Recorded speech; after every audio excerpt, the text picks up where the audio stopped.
știm noi din vremuri strămoșești, cuvânt de dor și luptă, de doine și povești. Dar dacă astăzi pacea e lege și scut, e pentru că pe lume partidul s-a născut.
Cuvinte le-am moștenit în grai, doar bănuiam ce-nseamnă, ce tâlcuri au sub strai.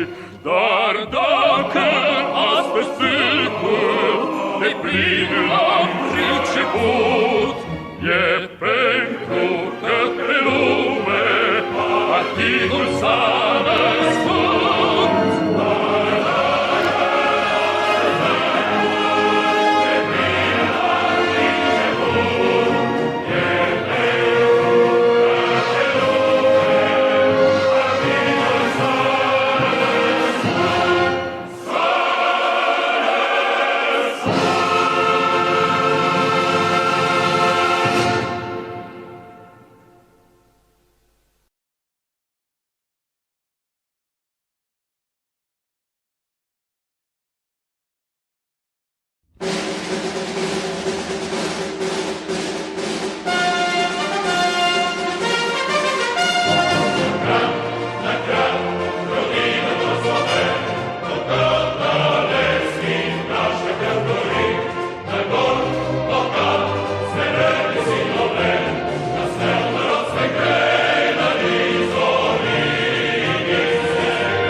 Самый-то крайний, южный гор до северных морей.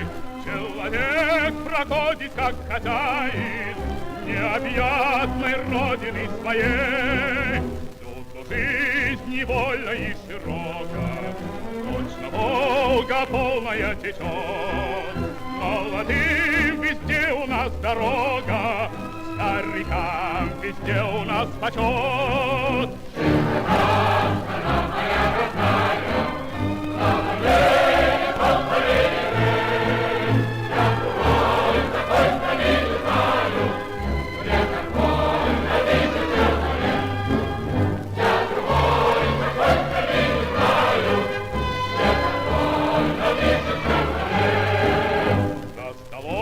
Никто у нас не лишний, по заслугам каждый награжден. Золотыми буквами мы пишем всенародный сталинский закон. Этих слов величие и славу никакие годы не сотрут. Человек всегда имеет право на учение, подвиг и на труд.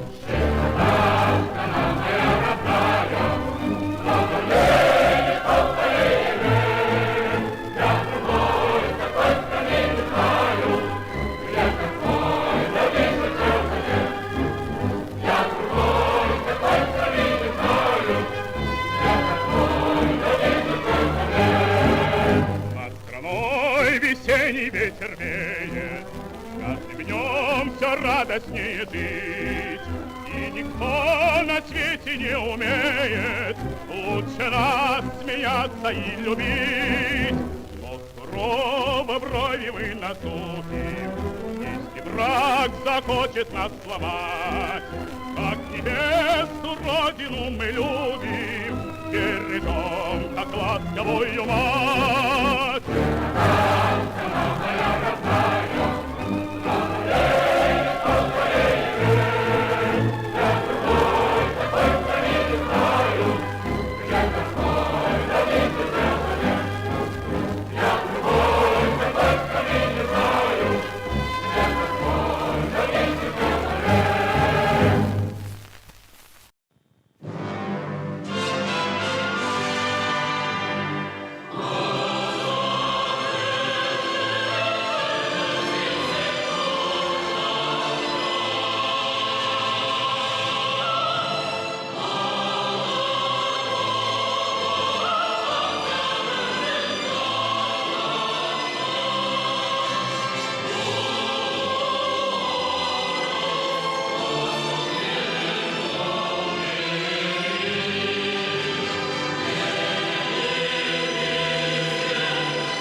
что рабочий и сам. И так как все мы люди, то должны мы извинить, и что-то есть. Хотят накормить нас пустой болтовней, чертям спасибо за честь. Марш левый, два, три, марш левый, два, три, взять ряды, товарищ, нам. Ты войдешь в наш единый рабочий фронт, потому что рабочий ты сам. И так как ты рабочий, то не жди, что нам поможет другой. Себе мы свободу добудем твою своей рабочей рукой.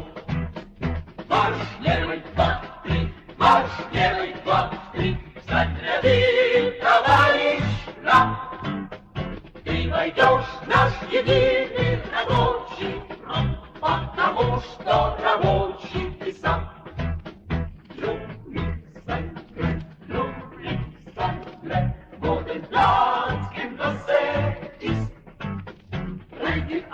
In der Arbeiter, Arbeitsfront, weil du auch ein Arbeiter bist. Ты войдешь в наш единый рабочий фронт, потому что рабочий ты сам. Rein ein in der Arbeiter, Arbeitsfront, weil du auch ein Arbeiter bist.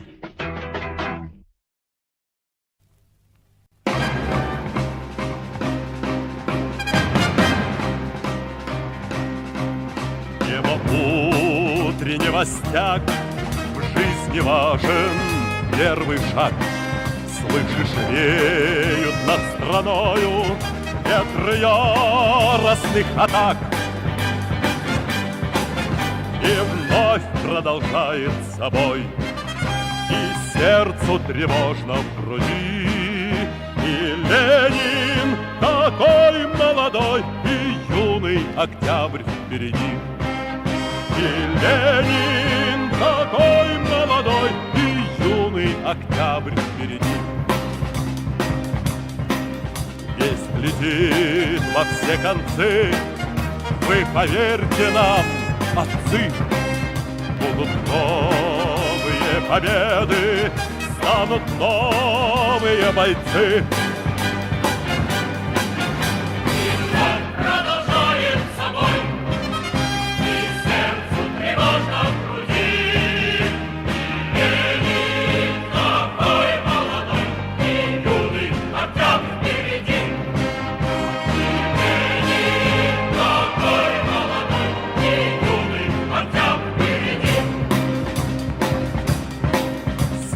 Милости не жди, жизнь для правды не щади.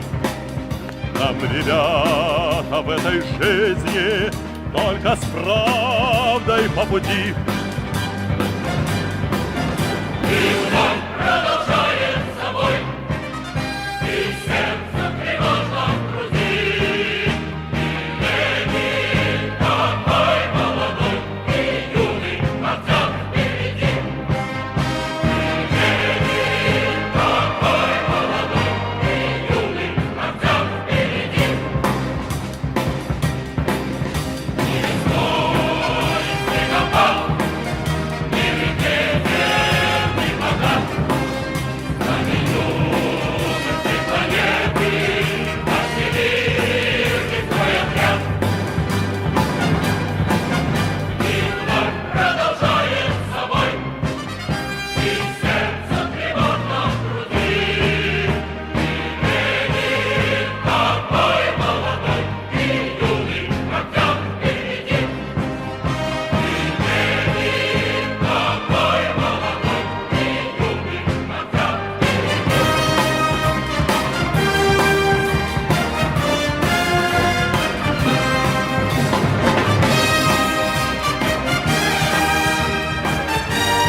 Greetings, everybody, and welcome along.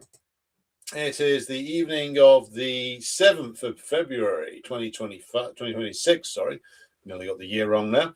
And here we are with a Saturday night live stream. I am refusing to call it Saturday Night Live because I have no respect for that program. And as the title might indicate, we are here today to discuss. This is kind of like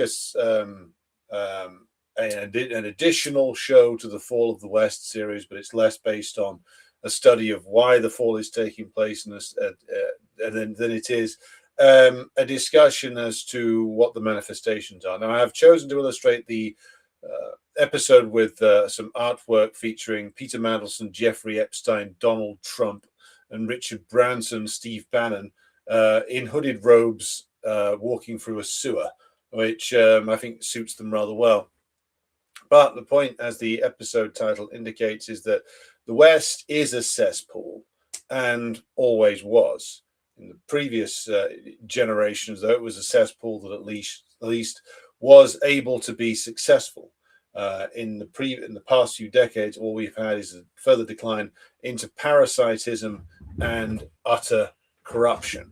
So, before we start, I'll do the usual housekeeping today. Be sure to like and share the stream. If you have not done so already, we are live on YouTube, on X, on Twitch, on Rumble, and on Substack. So join us on any of those platforms if you want to keep up with what we're doing here. Thanks to everybody who's already done so. So, what do I mean by the West being a cesspool? Well, here let's start with the obvious. Let's start with the old quote, which is that the ruling ideas in any epoch are the ideas of the ruling class. And that starts with the ruling class's domination of the means of production and goes into, of course, the realm of ideas. And the ideas being, of course, rooted in the need of the ruling class to secure greater and greater levels of profit for themselves, and therefore to reduce the life of the worker to an ever more exploited state. And that is certainly what we're seeing at the moment. And as we've covered before on this program, the other part of this is that when you have a ruling class whose ideology is by necessity based on the complete subjugation of the great majority of humanity, you do develop something of what it might be stereotypically referred to as a sociopathic mindset, which is again a necessity for a capitalist.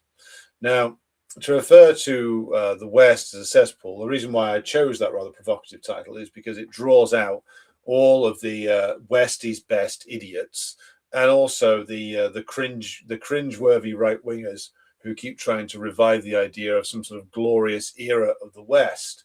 There was a glorious era for the bourgeoisie, of course. There was a glorious era of conquest for them, of the subjugation of the entire world. In fact, there was a couple of eras when they thought they'd achieved that. It fell apart rather quickly. The West is a cesspool because its leadership, its ruling class, has now reached a stage of complete and utter non-productivity. That's the nature of the imperial core economies now. They are at a state of complete degradation, complete parasitism. They just exist to absorb money. They absorb money by moving it from one investment to another, clipping the coupons, to use Lenin's phrase, as the transaction is made, and living off the returns on that. And this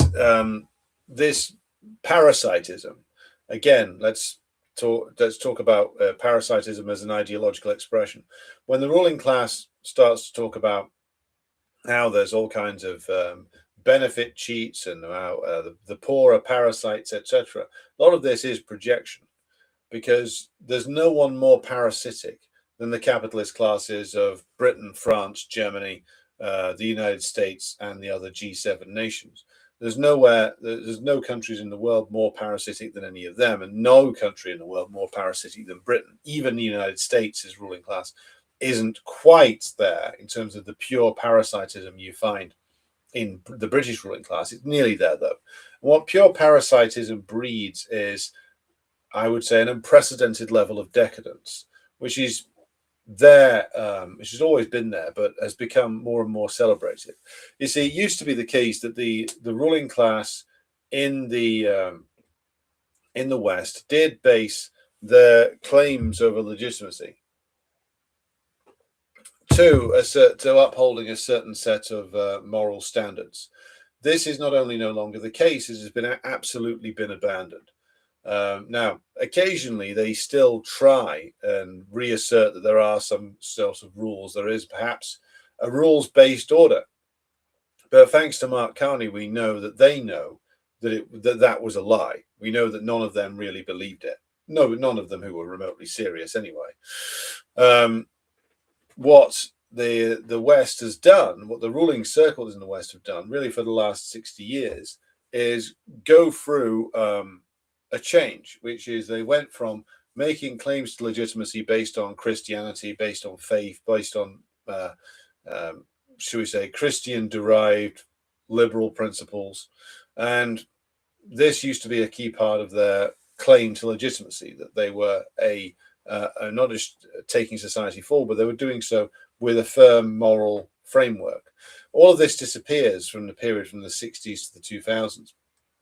In fact, the lingering impact of 1960s radicalism in the West is not to bring about a more equitable state of things, but to allow the ruling class to engage more and more openly in their revolting perversions that they engage in behind closed doors. And not only that, to fund individuals and think tanks who openly come out and advocate for the foul things that they're into behind closed doors.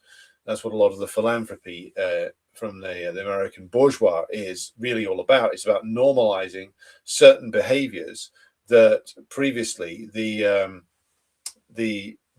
working class and even the petty bourgeoisie would have rejected. And it's about trying to find a way.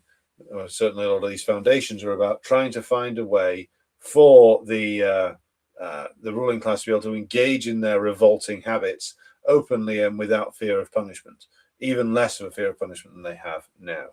So, quite a lot of modern culture is based upon the idea, as expressed by ruling class intellectuals, that there should be no limits on what the sovereign individual does with his or her body. Doesn't matter whether it's prostitution, engaging in the making of or the consumption of pornography, or both. Doesn't matter whether it's narcotics consumption, you name it, you're free to do it. You're free to indulge the self as much as possible. And there's a reason for that, of course. There's a reason why drug consumption has been promoted, heavy alcohol consumption has been promoted, along with consumerism, etc. It's all to dull the mind and to pacify certainly the proletariat and the petty bourgeoisie in the West, to get you running down a blind alley, essentially, because what the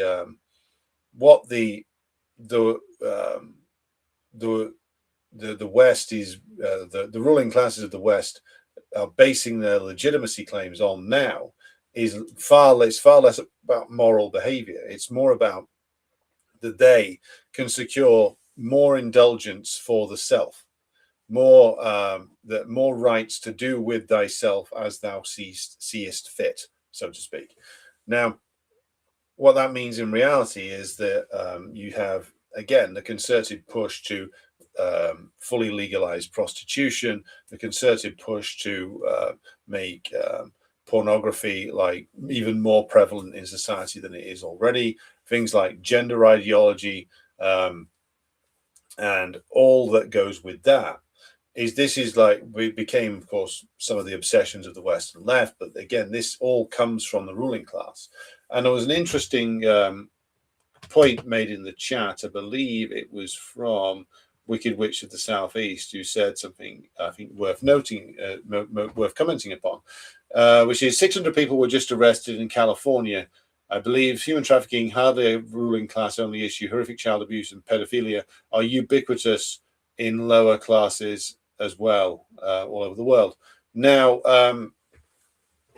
of course, it's true that like the sex crimes are not exclusive to the bourgeoisie, but what does come from the bourgeoisie is, well, the inspiration for a lot of these a lot of these crimes.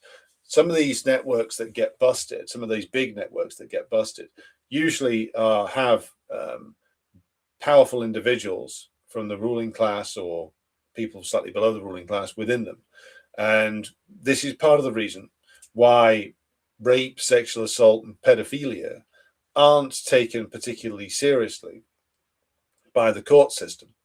There is an inherent bias within the British court system. Same goes for the American court system as well, I believe, which operates in favor of sex abusers.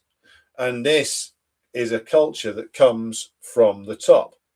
It comes from the top, and if the top of society is dominated by people who are engaging in all the foul perversions that you can find on Jeffrey Epstein's hard drive, then that filters down through all of the institutions of the ruling class. The attitude of the ruling class is embodied in their state institutions, which is the reason why they fund them in the first place. And so, therefore, of course, the working class, the peasantry, the petty bourgeoisie, all commit crimes of the worst nature. But the inspiration for these crimes, direct and indirect, comes from what the ruling class do and what they get away with. It's also worth noting at this stage that whilst talking about the decline of the West, what you are dealing with is also the effects of like the deindustrialization and the atomization of the population.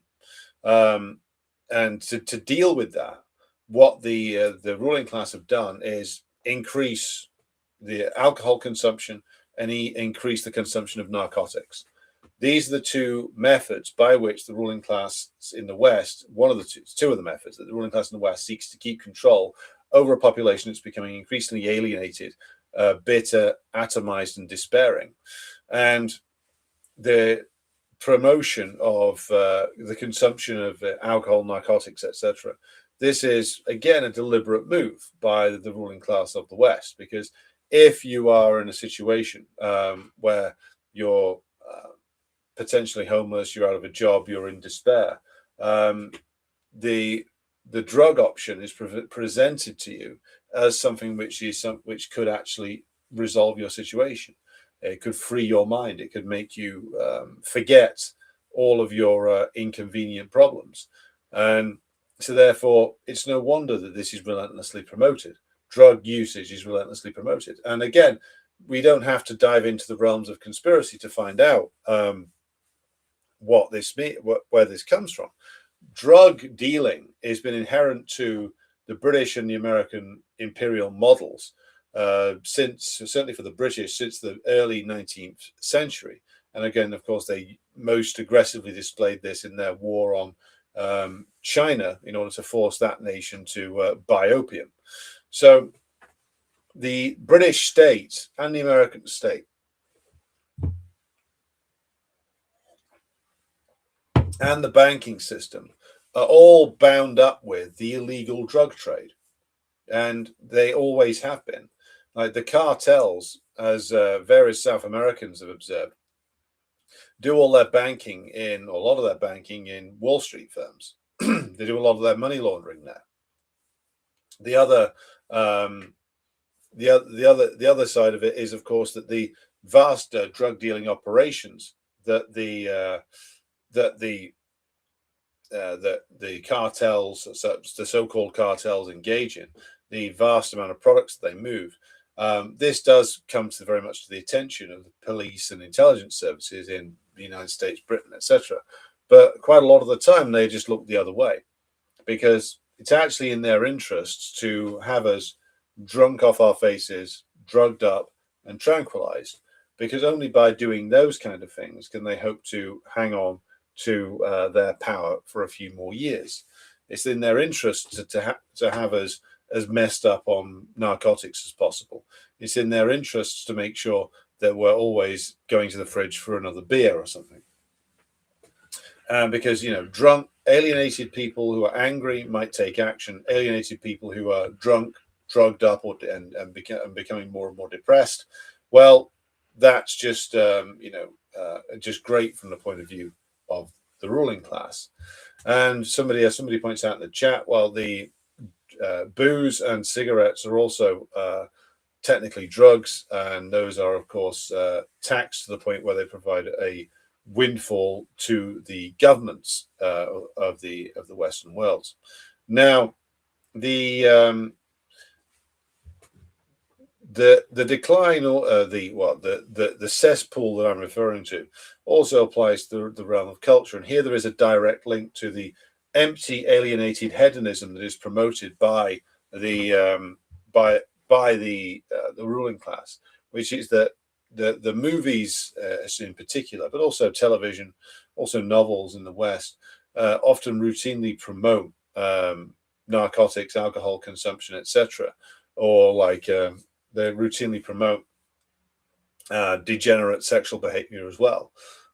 Again, this is often done with the film sort of nudging and winking the audience, going, "Oh, look at how terrible that is, huh? Isn't it terrible? Look at it some more." Whilst at the same time trying to make it look as appealing as possible. Key example of this, and I say this as somebody who's sat in Scotland, is like the work of somebody like the novelist Irvine Welsh.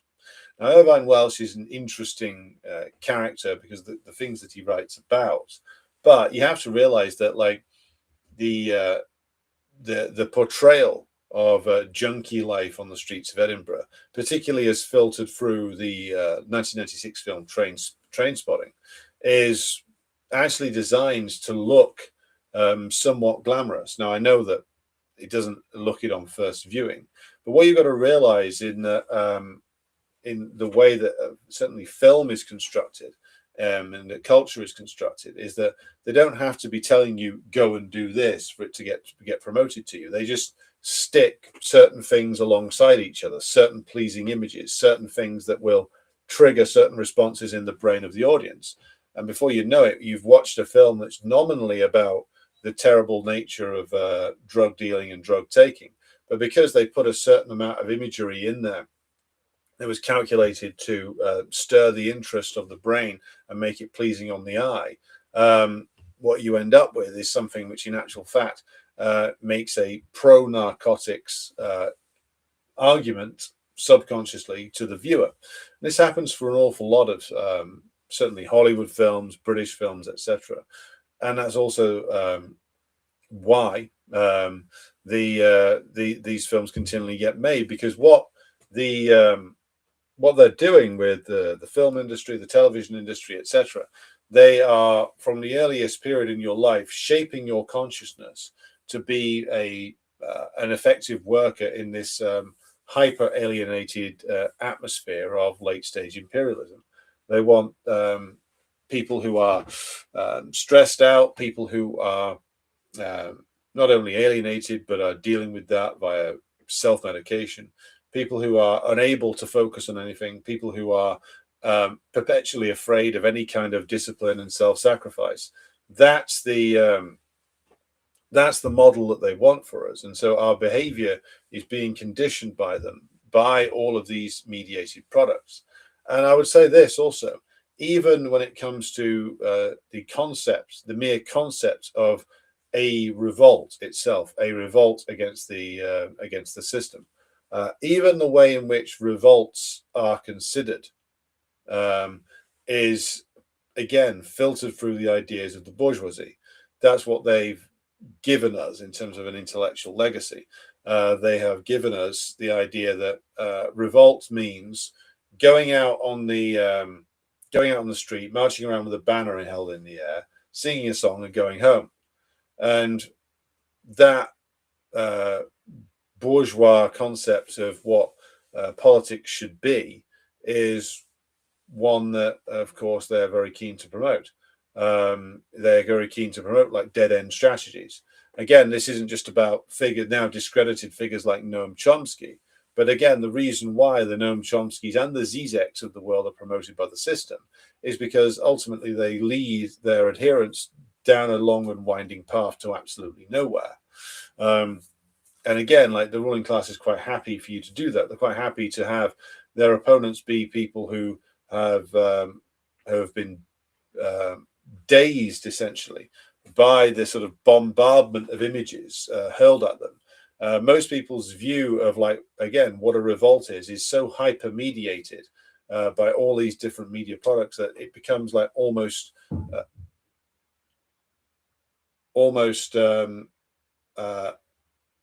impossible to actually conceive of a revolt. I mean, this is the reason why they put in so much propaganda against Marxism-Leninism.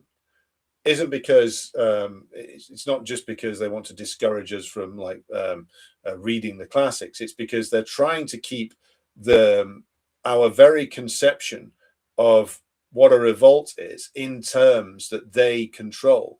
And as somebody in the comments puts it, the West promotes is Gandhian-like revolts. Yes, everything is filtered through this idea of the peaceful protest, the bringing of moral pressure on the system, and eventually the system will relent.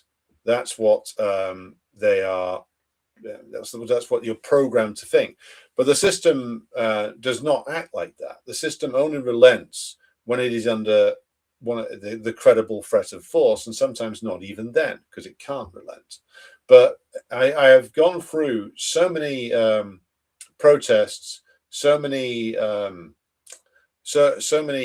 demonstrations over the years, where you have the same depressing conversation with people over and over again about, well, why isn't there a revolt? Why isn't there a revolt? Well, what are you doing about it? Well, I'd vote for something if it came along. So, like, the conception of what a revolt is mired in parliamentarism. It's mired in bourgeois democratic prejudices. Because what I found, and this is when I joined the Labour Party for my sins, all the way back in late 2015, what you found was that people in there, they joined what was effectively a fan club, and it was Jeremy Corbyn's fan club. And the way that they conceived of politics was to sort of sit on the side and sit on the sofa, waving a flag and cheering.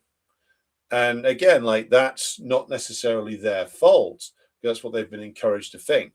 But you have to see that, like, many of the reasons why so many potential revolts, a potential opening of the class struggle, it goes down a dead end, is because the very ideas of what a revolt is are ideas the bourgeoisie gave us.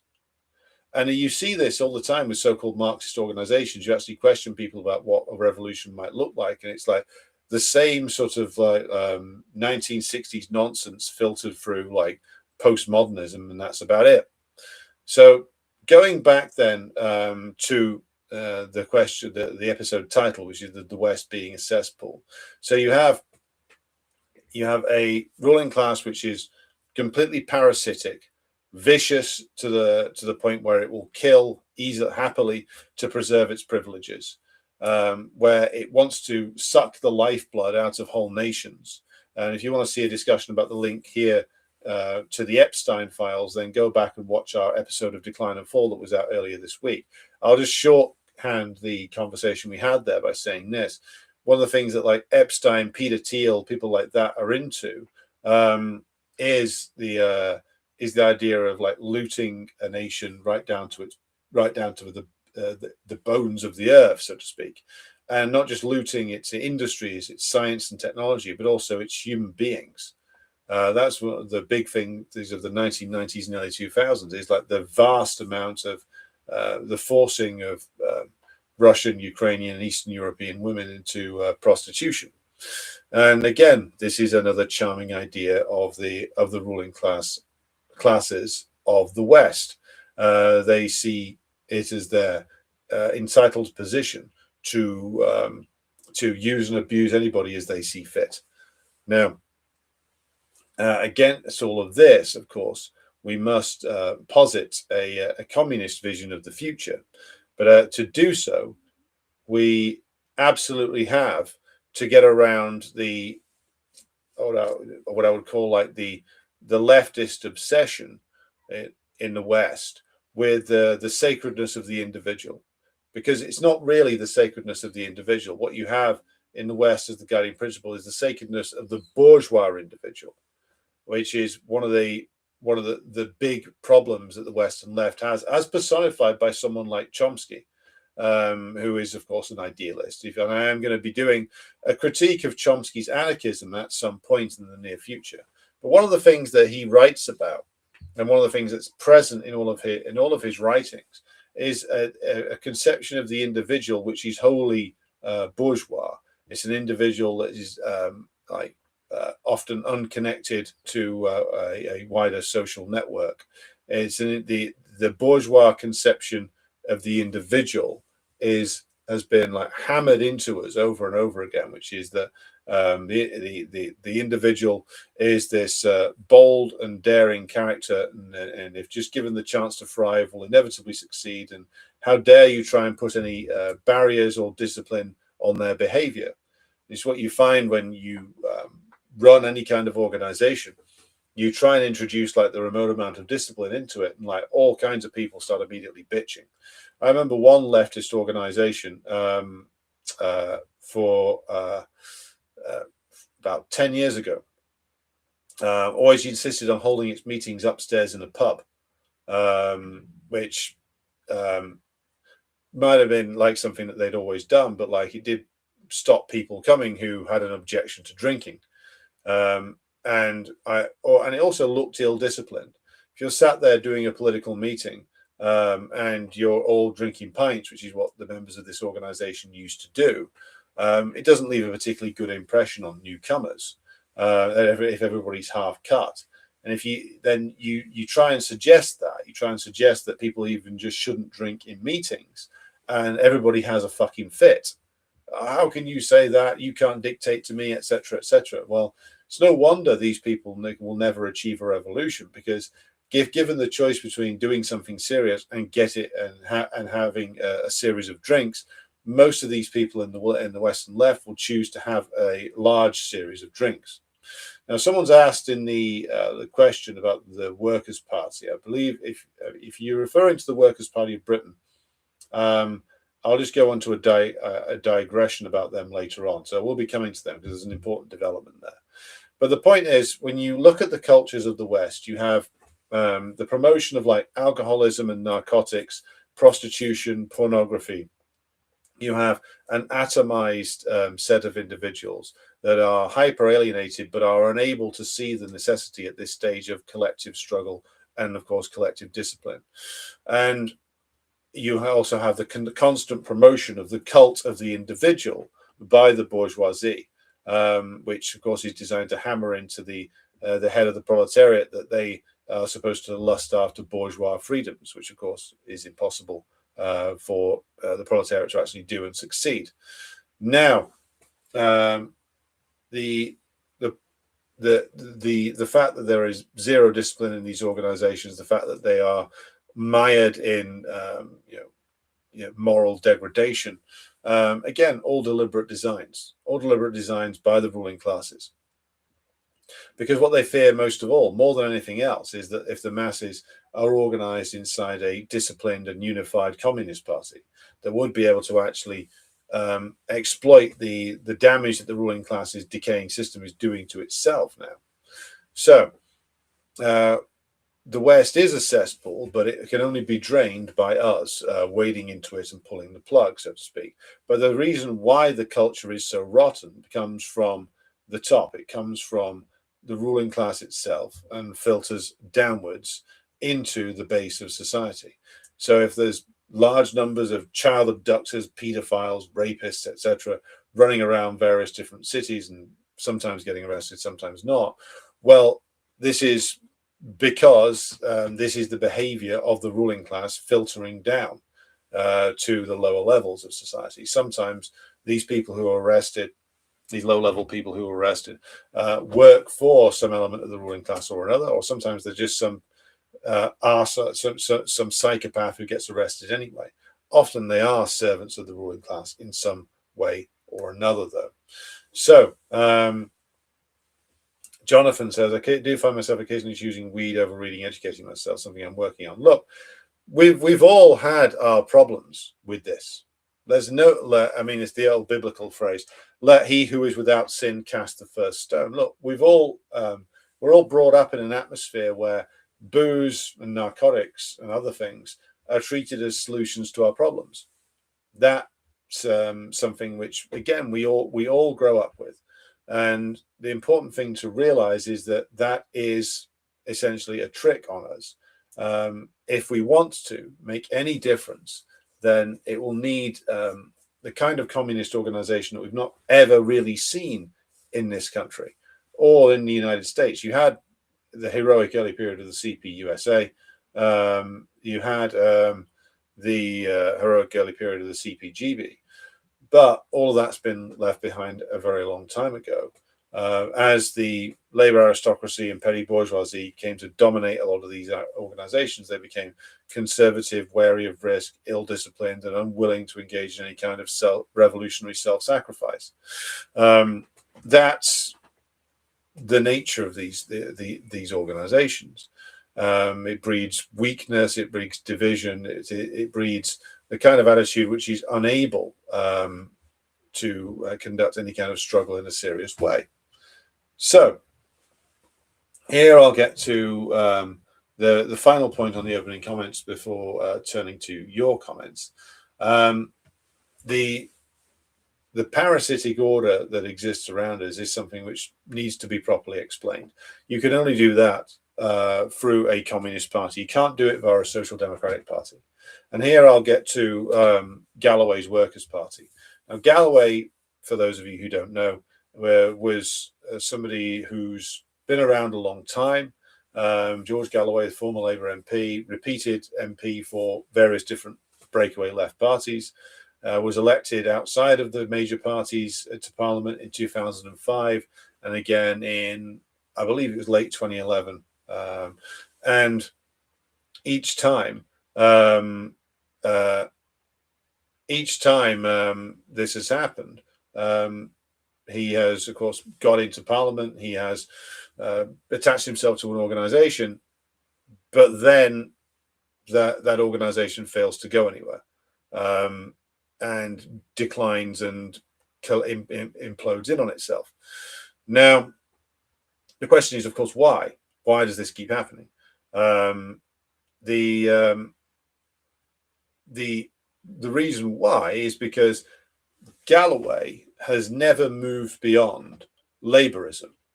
Now, he has been thrown out of the Labour Party, that much is true, but he has never moved beyond the social democratic politics. And what he keeps trying to build is social democratic parties that are built exclusively around him. I've met the man on a number of occasions.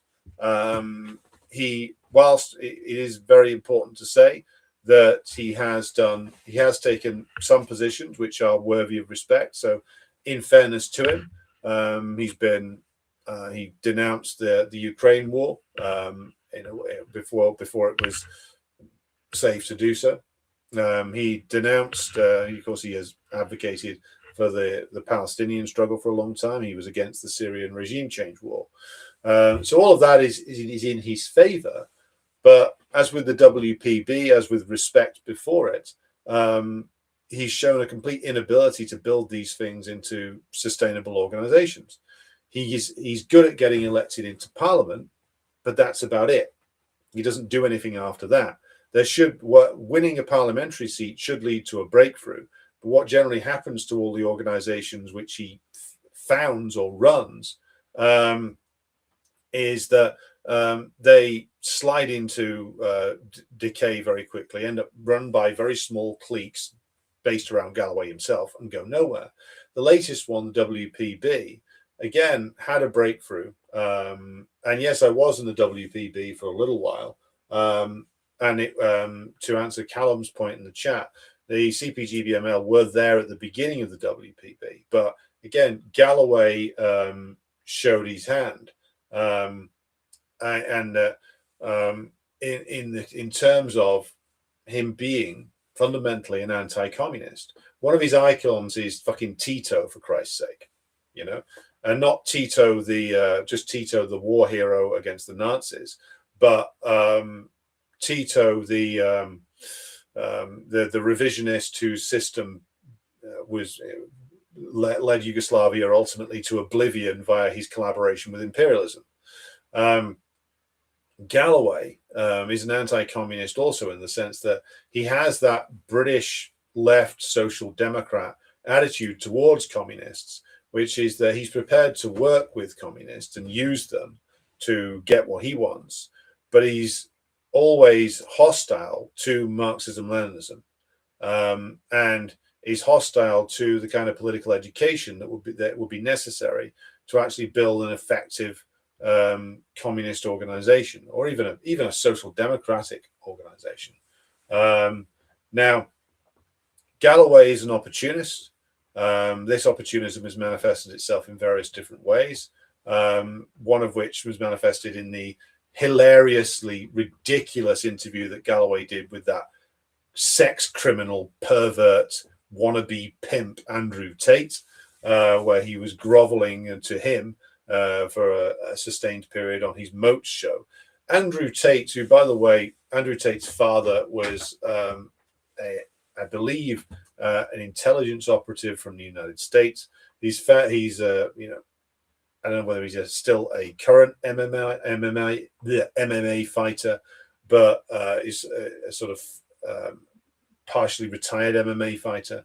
Was done in Romania for like sex trafficking loads of women and wanting to act as their pimp. And Galloway saw fit to have this guy on his program and grovel to him. And the Tate brothers and leaders of the Bruv party, I don't know if that ever actually went anywhere, or whether it merged with Galloway's Workers' Party or something. These people are just a pair of criminals. They're a lower level version of Epstein, and there's Galloway puckering up and kissing the ring for them, in the delusional belief that, oh well, they have this vast influence among young men. Well, if they have a vast influence among young men, that's not a good thing. And some have justified Galloway doing that like awful interview with the Tates by saying, "Oh, he's reaching out to the young men who are influenced by Andrew Tate." No, he's not. What he's doing? Well, you reach these people who are influenced by reactionaries by building a strong organization that can put forward an alternative. You don't do so by going on there and going on with him and tacitly agreeing with him. And by the way, there are others in Galloway's orbit who echo like the Andrew Tate narrative around and sort of display extreme anti-woman opinions, extremely reactionary opinions. This is another thing that the Workers' Party of Britain had been notable for. Galloway himself has been notable for, which is that he repeatedly assumes very reactionary positions. And again, this is part and parcel of what being a British social democrat is all about. Like he was like and remains a big fan of that foul old racist, that profoundly anti-worker bourgeois politician Winston Churchill. He can't say enough good things about him. We've already covered like his collaboration with Andrew Tate. There's also like fascist organizations in this country which Galloway has become adjacent to via the figure of a guy called David Clues, who he's collaborated with. This is the justification given by Galloway and his acolytes is that, oh well, we're trying to influence the people who are drawn to these right wingers to come over to us. But this is opportunistic drivel, because what Galloway and his merry men have been doing is not putting forward coherent class politics. What they've been doing is pandering to reactionary talking points in the delusional belief that they'll win some of the people over from these reactionaries. But of course, this won't work. And anybody you win over from them by taking this dishonest, reactionary, and opportunistic position won't be somebody who you can train to be a good socialist or a good class fighter. They'll just be a reactionary who agree with a few social democratic positions. Like, but the biggest problem with all of Galloway's parties, Respect and now WPB, is that fundamentally he's trying to rebuild something which can't be rebuilt. He wants to rebuild British social democracy. And no matter what those who remain in the WPB, who used to call themselves communists, say about the clever games that they're playing, this is not leading to anything positive at all. Neither did all of Galloway's groveling to Trump do any good either. Pandering to like right-wing reactionary bourgeois opinions might lead to more clicks on YouTube, but it doesn't lead to you recruiting people in the right way. Now, and of course, that all goes back to the point that what they're trying to do is to rebuild British social democracy. British social democracy, and again, this is why Galloway and his acolytes behave in chauvinistic fashion. Why they adopt reactionary positions, why they push British nationalism, is because this is all the stuff that the Labour Party used to push. The Labour Party still pushes. The Labour Party has always been, including those who are on its left wing, has always been soaked in chauvinism, soaked in like national chauvinism, Western chauvinism, anti-communism. Remember, Galloway's repeatedly bad-mouthed like the DPRK and other still existing socialist countries. So he's an anti-communist. I don't really give too much of a shit what his little acolytes say. The man's an anti-communist. The man is anti-Marxist-Leninist. He doesn't believe, of course, as a social democrat, in political education. He doesn't believe in the working class being the architect of its own liberation. Now, the working class will be the architects of their own liberation via the Vanguard Party, but without the working class masses, the Vanguard Party isn't about very much at all.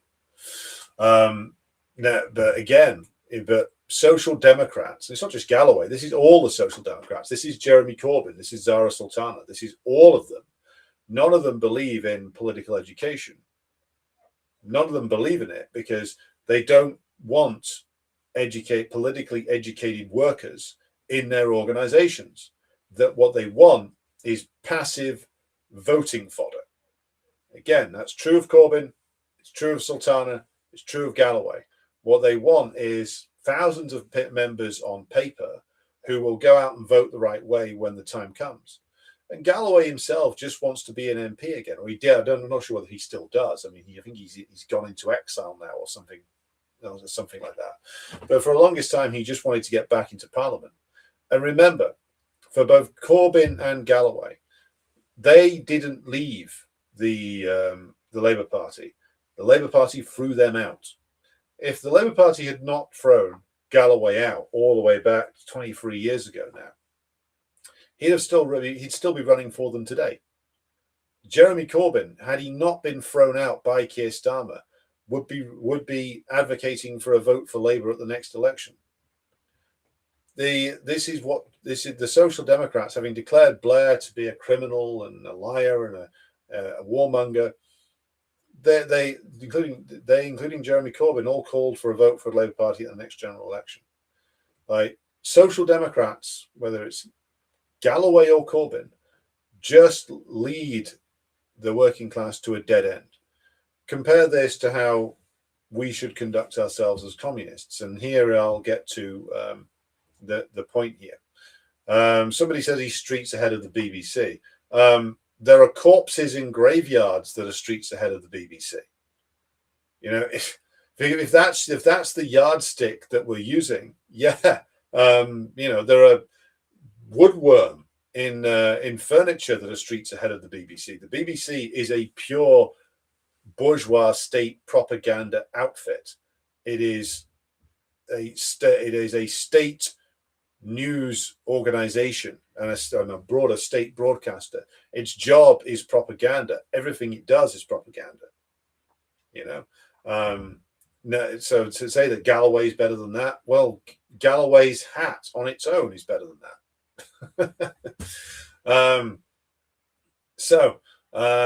Going back then to make the point. The point about Galloway himself is that, again, his projects fail because what he's trying to rebuild cannot be rebuilt and should not be rebuilt.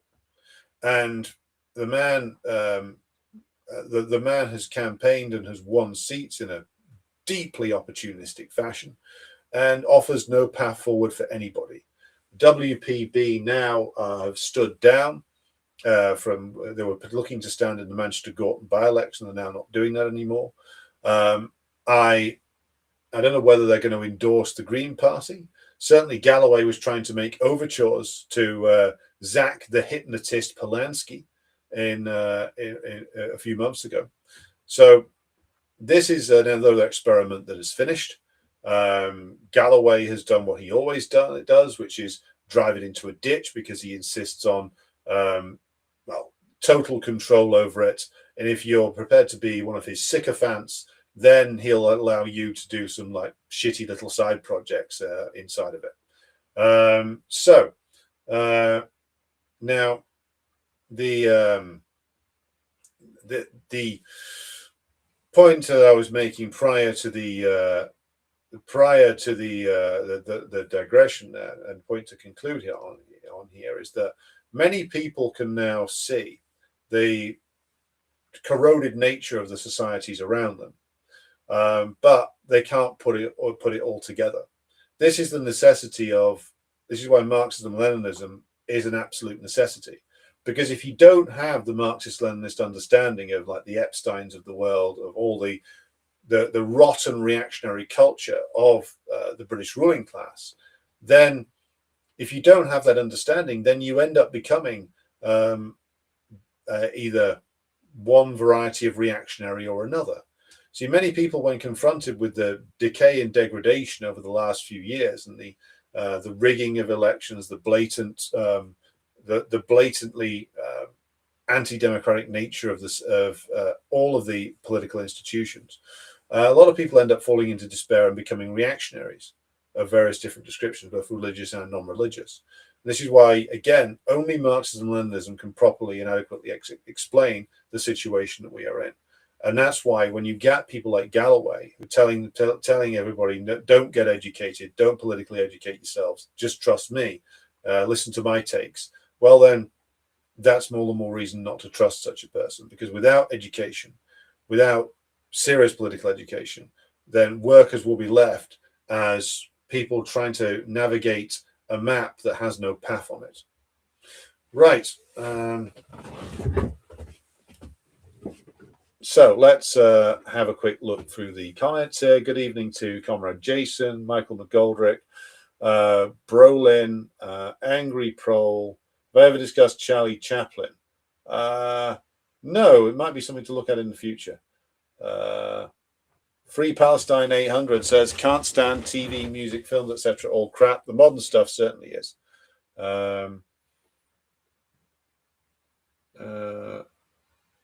Edward says, don't forget the video games. Those are also drugs. I have myself lost thousands of hours to those illusions before I got my shit together. Yeah, Edward makes a very good point. The video game is another curse given to us by the culture of the West. Hello to Ash. Hello to Jenny. Hello to Zain Madassir. Universal Resistance says anything that will degenerate the masses is what they will use. A degenerate society will accept being ruled by psychopaths, keep people poor, gambling, dumb, sex, porn, movies, music, bad music, etc. Listen to the music that you find in the gyms these days. God, that's awful. Michael says exercise have some level of fitness. Very true. Trying to do that, but it's kind of hard to do so at the moment. Right.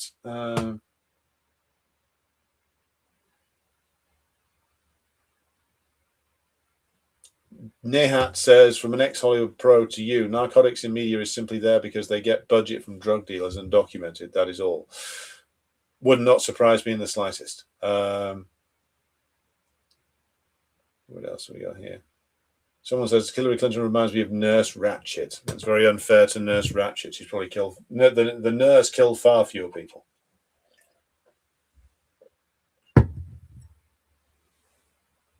What do I make of the Situationists? I read Guy Debord's Society of Spectacle. I mean, again, they're like all these sorts of French theorist types of the late 60s. There's some interesting points to them, but the political project in the end is empty. I should probably review the book. In fact, that's a very good thing to revisit in the future. Kiwi Corner 888 says, Eyes Wide Shut was more of a documentary than a movie. Look what happened with the Epstein files. You know what? I've not seen that all the way through. That's something that I'll have to revisit. Almir says, peaceful rebellion or surface level rebellion, dress like a rebel, listen to rebellious music, etc. Yeah, rebellion is commodified in the West. Again, quite deliberately so, and very successful so far. Someone points out, looks like I haven't slept for a while. When you have a 3-week-old baby, you operate on the baby's schedule, as it turns out. Still, it's a small sacrifice worth making to make sure that your child gets the best possible start in the world. HM1410 says, what's with Tara from Morbid Simpsons Media railing against Stalinists and anti-imperialists on Twitter? Wouldn't have guessed that following your streams with her. Yeah, well, don't know about that. I saw that. I've just come to the opinion that she's somebody who cycles through people and trends and basically is a sort of professional contrarian, alienating one group of people after another until she's got nobody left. So, I offered to talk about Stalin with her, but that never occurred. So, see you when you become just a sort of standard liberal again. Thank you and good night. Did the WPB finally merge with Tate's Bruv party? Well, probably in spirit, if not in reality.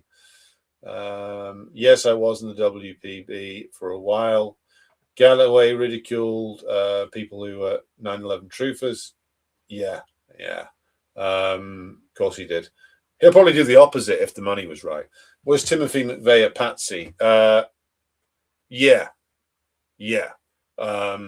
I mean, I read the Wendy Painting book, Dr. Wendy Painting's book. I listened to the interviews with her, very long interviews on the Program to Chill podcast. It's obvious that, they fucking sent Dr. Jolyon West of the MK Ultra program to do a fucking hypno job on him in prison. That's one weird thing.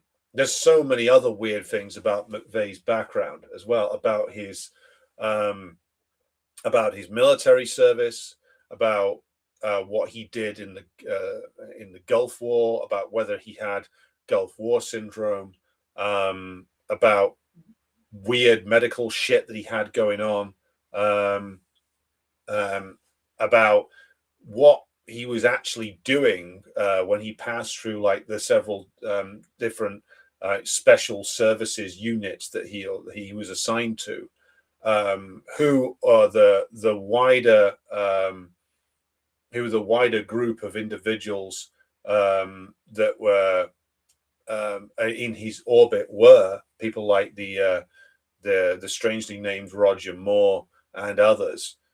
Certainly, at the very least, McVeigh was part of a much wider group of people, if indeed he actually did the bombings at all, because there's certain evidence points to him not being guilty. So why does he plead guilty? And what did Dr. Jolyon West do to him when he was having sessions with McVeigh in prison? Because that seems a bit strange, doesn't it?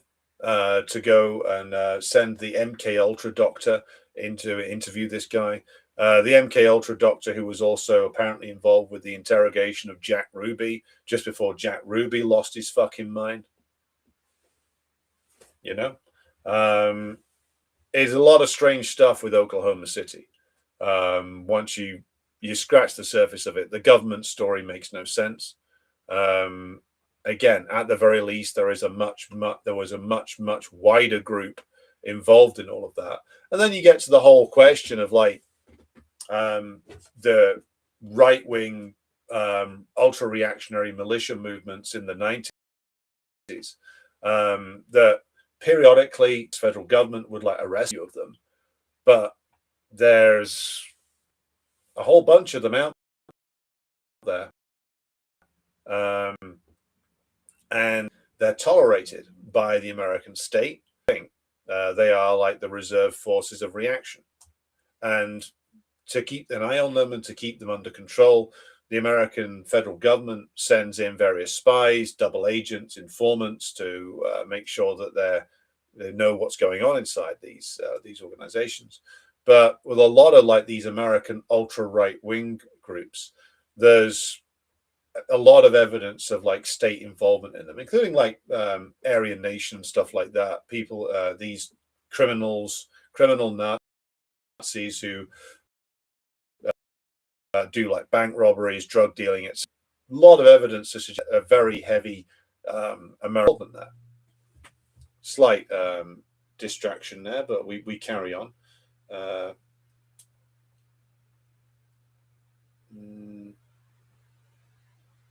Yeah, people remembering Galloway in the cat suit on Big Brother. Yeah, well, the idea that the fact that he came back from that is quite surprising. People asking questions about Rock Hill. Yeah, I mean, Gabriel Rockhill has written a very good book about the West and left. He's displayed some of the problems of it himself when he came out and suggested people vote for Kamala Harris. So, like, again, like with every intellectual, view their work in the sense, engage with their work, read it, learn from it, but see no saviors in the intellectual sphere. Maybe it was just an anti-Trump vote, but again, like if we had President Harris right now, what would be different in the United States? Some small domestic policy changes would be made. But if we think about the big controversy of the last few weeks inside the United States, that's the ICE raids. Now, what would be a Harris-Tim Walz administration be like? Now, they wouldn't be doing some of the melodrama, sort of over-the-top dramatic raids on like Minneapolis and stuff like that. They wouldn't be doing that. But they would still be, as Obama was, seeking to rack up vast numbers of deportations. I mean, there was somebody posted a link to an old New York Magazine article from about a decade ago, which said that Obama was not only imprisoning large numbers of migrants, but he was also putting them in detention facilities where they would get trafficked out of them, just like Trump is. So, yes, if Harris and Walz had won in 2024, yeah, the more melodramatic, like fascist cosplay stuff that Stephen Miller and Greg Bovine have engaged in with ICE, that wouldn't be happening. But the actual function of ICE would remain the same. Their budget would increase. The national police force that is like the Department for Homeland Security's budget would increase. The accumulation of powers by the federal government would increase. The aggression against Iran would still be there. The backing of the genocide would still be there. The aggression against Venezuela would still be there. Harris might not have done the kidnapping of Maduro, but she'd have probably upped the sanctions even further and would be trying currently to starve out Venezuela and Cuba, and Nicaragua, just the same way Trump is. Because fundamentally, it's not about whether Trump's a massive scumbag or Trump offends your sensibilities. Again, everybody should understand this is the nature of a system on the slide. It throws up the degenerated individuals into the high office, which is, Trump and Harris are both degenerated individuals.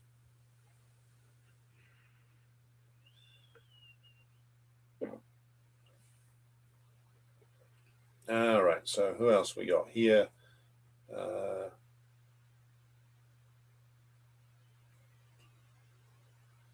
There's a quantitative shift to the left exist in Britain outside of Marxism and Leninism. Astros and Jesus. There's always been, the mood of the masses in Britain, in old perfidious Albion itself, has been consistently, I would say, social democratic for a long time. Like, you ask people, even people who vote reform, if they agree on, improving the NHS, they agree on higher wages, they agree on better public services, they agree on investing more in industry. All of that has like 60-70% support. The problem is, of course, that none of that is possible via social democratic methods. And the problem is that the thing that people think of as like the left is not capable of delivering upon even the modest reforms that certain people want to see.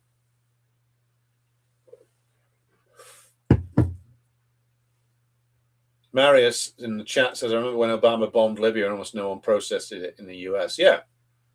Like, most of the worst stuff that the US government has done under Trump would be done by Harris and Waltz.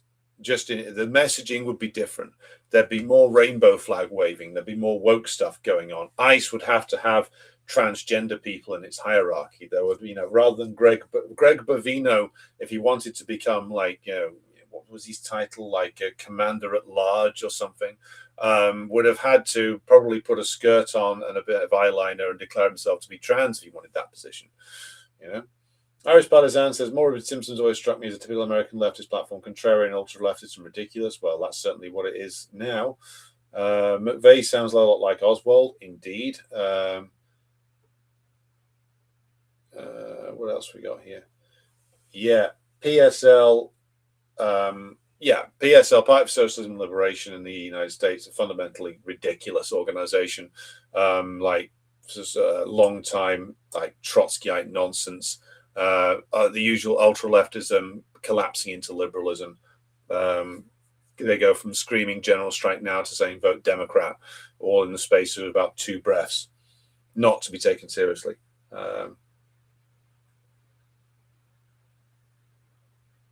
Well, Edward says, maybe the Western masses aren't destined to be the revolutionary force we hope for. There will be in the end, ultimately. But again, we have, as I've been trying to outline, we have a lot to get over. That's the problem. We have even our ideas of like what socialism is, even our ideas of revolt are tainted by the culture industry of the imperialist nations. So, okay, I'm going to have to go downstairs and finish cooking now. So I'm going to draw things to a close for this evening. I'll be back earlier tomorrow at the earlier time of 7 p.m. for a Sunday evening show. So please do join me then. Be sure to like and share this and subscribe to any of the platforms you're currently watching on. My thanks to everybody who supports the show on Patreon and Buy Me a Coffee. Gramsci series returns on Patreon next week, so be sure to join us for that. Thank you, everybody who's tuned in tonight. I'll be back with you again very soon. And until then, have a good rest of the day, and solidarity.